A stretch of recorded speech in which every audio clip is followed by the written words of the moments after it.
Shalom, perkenalkan nama saya Aprisyantia Kartini Teresa Soleh dengan NIM 20520240007. Saya dari kelas A semester 2 jurusan Psikologi.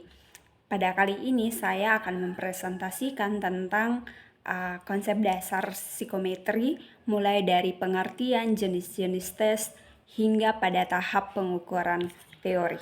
Selamat menyaksikan. Saya akan menjelaskan tentang konsep dasar psikometri. Yang pertama ada latar belakang, tujuan, dan juga pengertian. Selanjutnya ada latar belakang dan tujuan dari psikometri.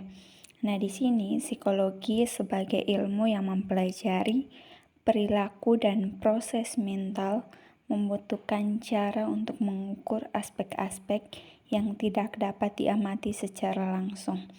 Nah, jadi di sini psikometri hadir sebagai alat bantu untuk memberikan bentuk kuantitatif terhadap hal-hal yang bersifat kualitatif seperti emosi, motivasi, dan juga kecerdasan. Nah, di sini juga ada tujuan. Tujuannya yaitu adalah mengembangkan tes dan alat ukur yang mampu menangkap realitas psikologi individu secara akurat sehingga hasilnya tidak bisa digunakan untuk keperluan asesmen, diagnosis, maupun penelitian. Kita akan masuk dalam pengertian psikometri. Nah, di sini psikometri itu berasal dari kata psike yang berarti jiwa dan maraton yang berarti pengukuran.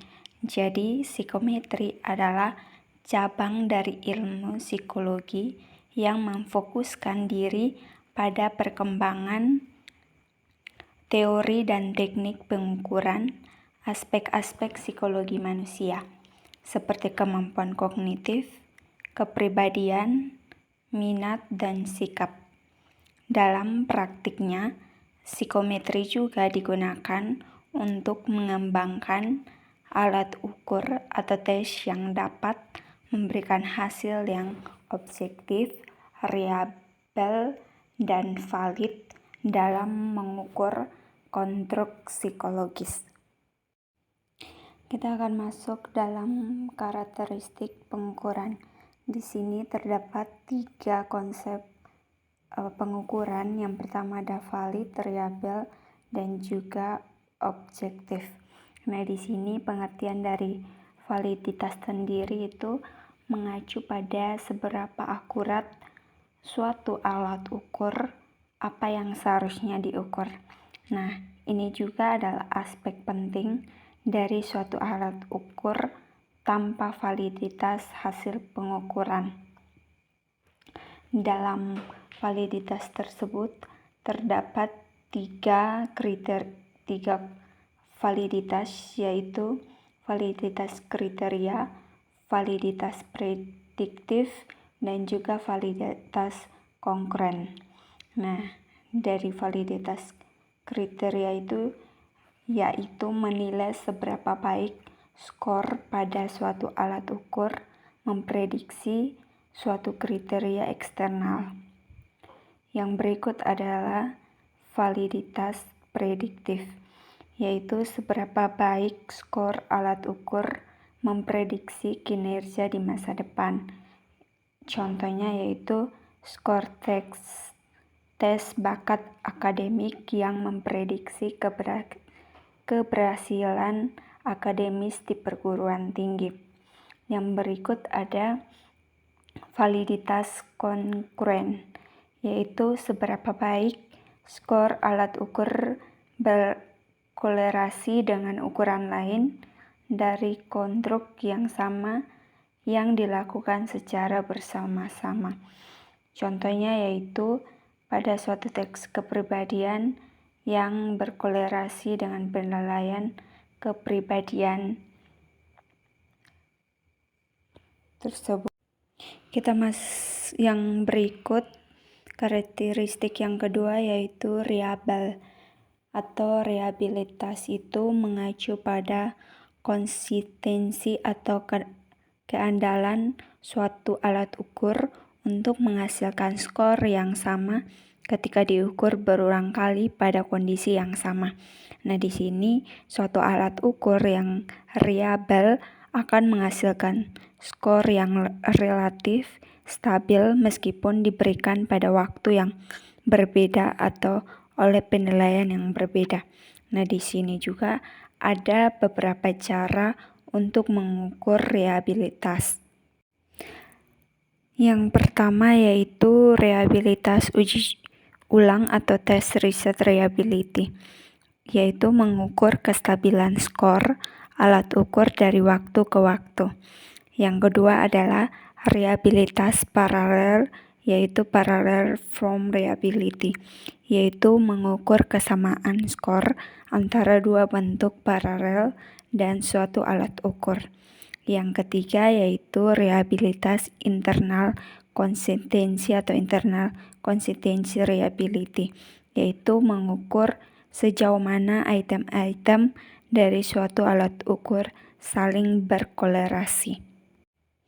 Karakteristik yang ketiga yaitu objektivitas atau objectivity, yaitu mengacu pada tingkat bebasnya suatu alat ukur dari bias subjektif penilaian atau peneliti.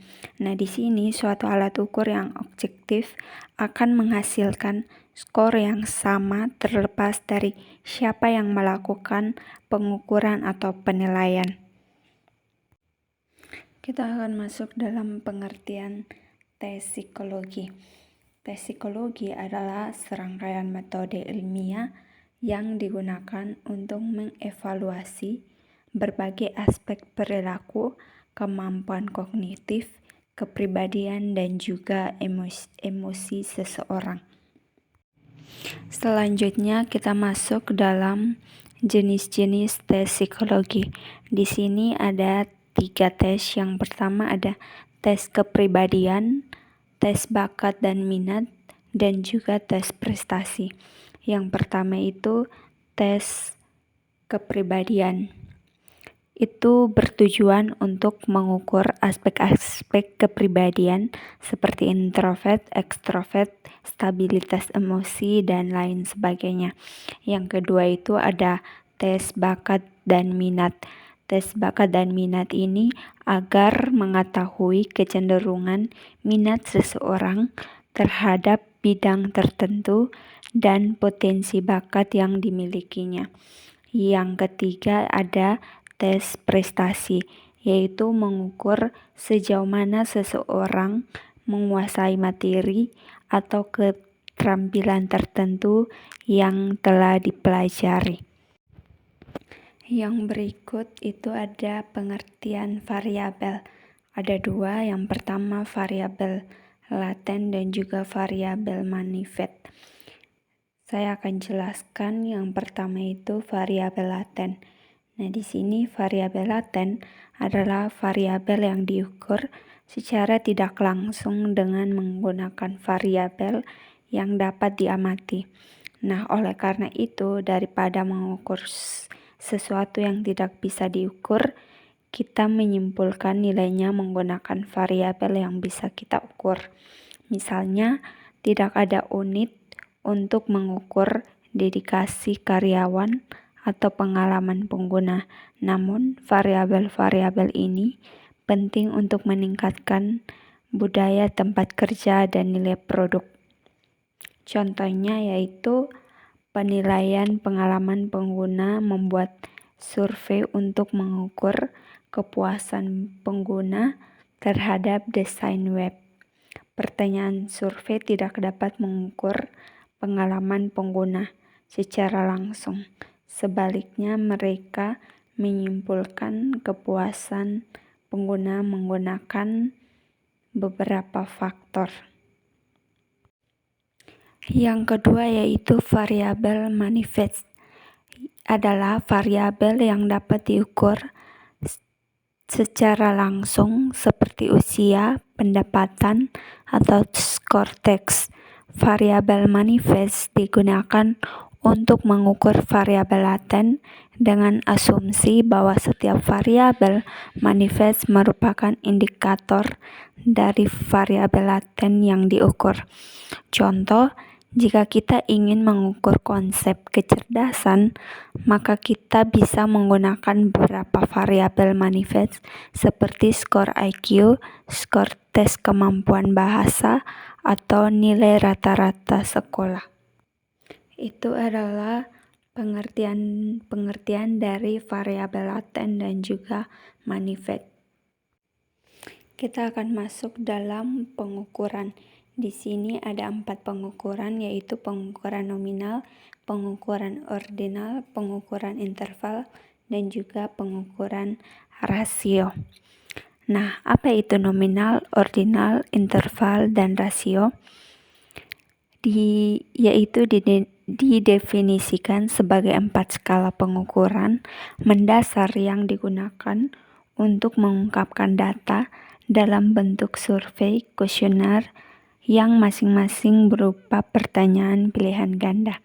Nah, setiap skala merupakan tingkatan pengukuran intermental yang bersikap skala memenuhi fungsi skala sebelumnya, dan semua skala pertanyaan survei di differential, sistematik, dan sebagainya merupakan turunan dari keempat tingkat dasar pengukuran variabel ini. Sebelum kita membahas keempat tingkat skala pengukuran secara terperinci dengan contoh, mari kita lihat sekilas apa yang diwakili oleh skala-skala ini. Nah, skala nominal adalah skala penamaan yang dimana variabel hanya diberi nama atau diberi label tanpa urutan tertentu. Skala ordinal memiliki semua variabel dalam urutan tertentu, selain hanya penamaan. Skala interval menawarkan label, urutan, serta interval tertentu antara setiap opsi variabelnya. Yang berikut ada skala rasio, yaitu memiliki semua karakteristik skala interval. Selain itu, skala ini juga dapat dimuat nilai 0 pada salah satu variabelnya. Yang berikut ada teori klasik. Nah, teori klasik adalah pendekatan dasar dalam psikometri yang menyatakan bahwa setiap skor yang diperoleh seseorang adalah hasil dari skor sebenarnya ditambah kesalahan pengukuran. Yang terakhir, kita akan masuk dalam kesimpulan. Nah, kesimpulan di sini, psikometri merupakan fondasi penting dalam dunia psikologi karena memberikan cara ilmiah untuk mengukur aspek-aspek yang tidak kasat mata. Dengan memahami konsep-konsep dasar seperti validitas, reliabilitas, jenis-jenis tes, dan teori pengukuran, kita dapat memastikan bahwa hasil dari asesmen psikologis memiliki makna dan kegunaan yang nyaman dalam berbagai konteks.